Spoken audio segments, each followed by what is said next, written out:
Reka nongere mbahe ikaze muri gahunda z'amakuru ndetse n'ibiganiro bitandukanye ku muyoboro wacu w'amakuru agezweho, twibanda ku mutekano, diplomasi ndetse n'ububanyi n'amahanga.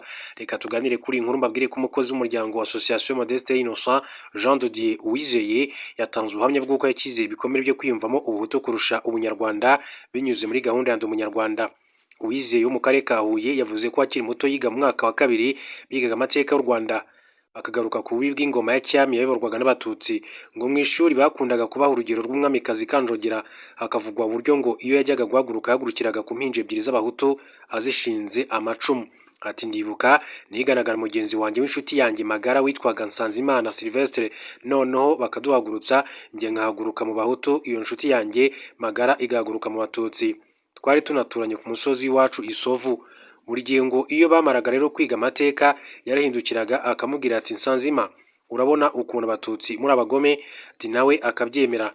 Ati kugeza ubwo twumvikanaga ko kuba tubana ari uko twe abahutu turi abantu beza, ati tutameze nkabo, ko ahumure ntabwo nzamugirira nabi nk'uko abatutsi batugiriye nabi.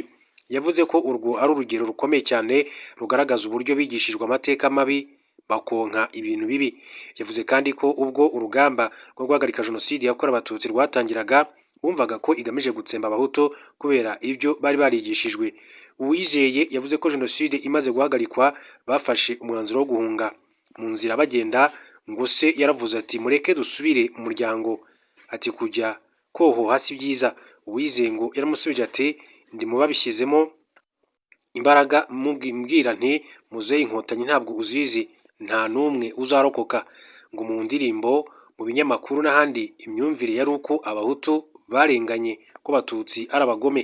Ati uko twaririmbaga tuti si isi nibe yuzuye n'iby'abahutu, inkotanyi zije gutwara igihugu cyacu, abahutu ni ubwoko bw'Imana, abatutsi ni ubwoko bwavumwe.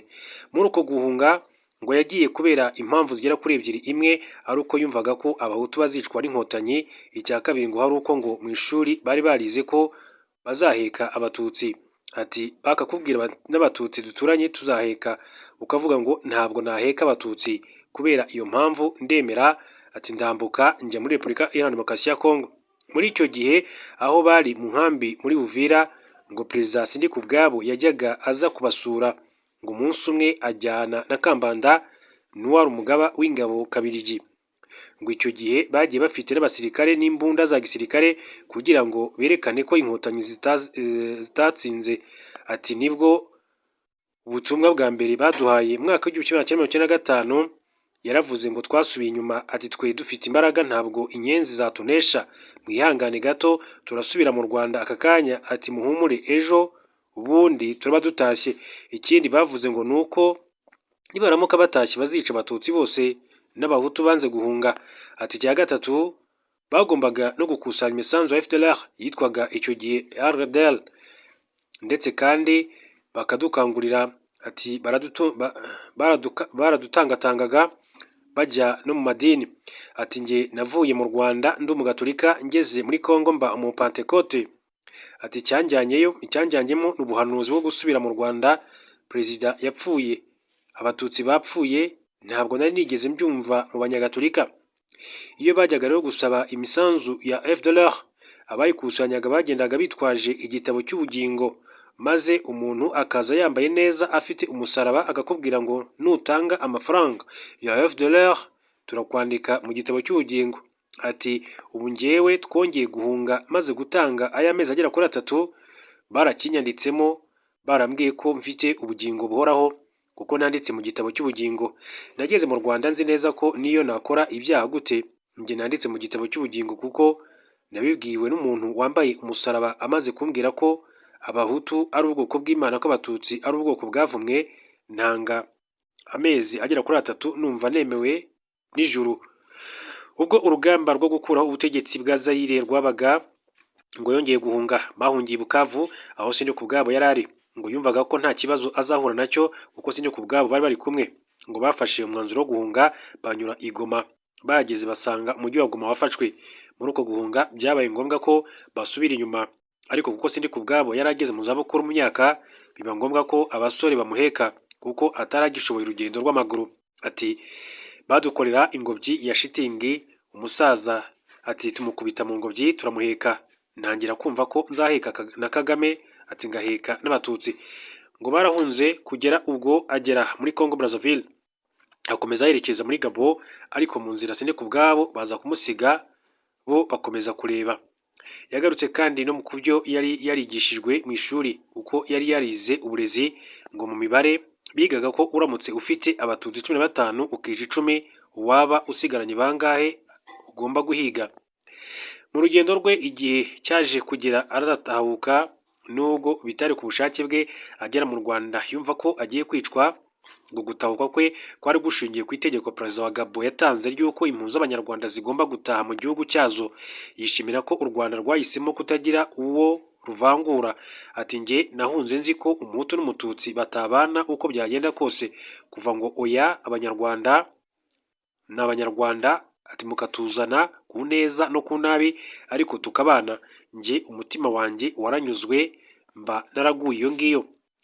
Yavuze ko nubwo ubuyobozi bwabakiriye bamwe bari bagifite ingengabitekerezo, ariko buri wese ahabwa amahitamo yo kwiga nk'abandi. Icyamufashije ngo ni uburyo mu buzima bwe yafashijwe n'abo yitaga abanzi, abatutsi baba mu bantu, ati bamufashije kwiga, bamwishyurira amafaranga y'ishuri, bamuha imyambaro ndetse n'ibindi bitandukanye. Ati uyu munsi ubunyarwanda buranyuze, ariko bwankuye no mu isoni, nk'uko yakomeje kugenda abugarukaho. Hanyuma duhinduye ingingo gatoya, reka mbabwire ko umukuru w'igihugu cy'u Rwanda Perezida Paul Kagame yagaragaje ko u Rwanda rwaciye umurongo kera, ko rudashobora kwihanganira ikintu icyo ari cyo cyose cyashaka guhungabanya umutekano warwo.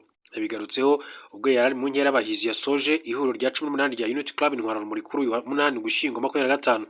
Umukuru w'igihugu yagaragaje ko amasezerano u Rwanda rusinyana na Repubulika Iharanira Demokarasi ya Kongo arimo uburiganya, ariko ko rwamaze guca umurongo kera. Ati ibyo by'amasezerano birimo uburiganya bwinshi, byose dukora tuvuga tubana n'abandi, turwana n'abandi, twaciye umurongo kera. Ni ukuvuga ngo igihungabanya u Rwanda cyo ntabwo twakiyanganira.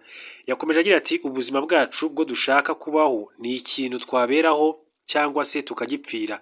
Yavuze ko abantu badakwiye kubaho barihebye bumva ko batazagera ku iterambere, ahubwo ko bakwiye guharanira kubaho ubuzima bwiza kandi nta gutega amaso abandi. Ati impamvu uhitamo uko ushaka kubaho ntabwo impamvu yawe yaba gukesha kubaho kwawe. Ubuzima cyangwa se imibereho y'abandi uhora ubateza amaso ko aribo bagomba kukubeshaho, ariko bibaye n'ibyo kuki bo batagutega amaso kugira ngo babeho, cyangwa se kuki buri wese atareba undi ngo amubonemo ibishobora kumubeshaho. Yerekanye ko aho u Rwanda rugeze naho ruvuye byagizwemo uruhare n'abayobozi, kandi ko rushingiye no ku baturage babigiramo uruhare, ariko abagaragariza ko bakwiye kujya bahora bibaza uruhare bagira ku giti cyabo. Umukuru w'igihugu cy'u Rwanda kandi akaba yagaragarije abayobozi ko atumva uburyo ibihugu bya Afurika bimaze imyaka 50 cyangwa 60 bidatera intambwe mu iterambere, kandi ibyo byari ku rwego rumwe, kuri ubu biri mu bifite ubukungu buteye imbere. Ati uko turi hano abantu bafite ubushobozi butandukanye ndetse no gushishoza gutandukanye, ibyo ni byiza, iyo bihujwe bituma twese twatera imbere, ariko ihurizo rihari riri hano u Rwanda. Afurika mu myaka 50-60 ishize twari turi he? Aho twari turi mu myaka 50-60 ishize urebye biri hafi gusa naho turi inyuma y'iyo myaka.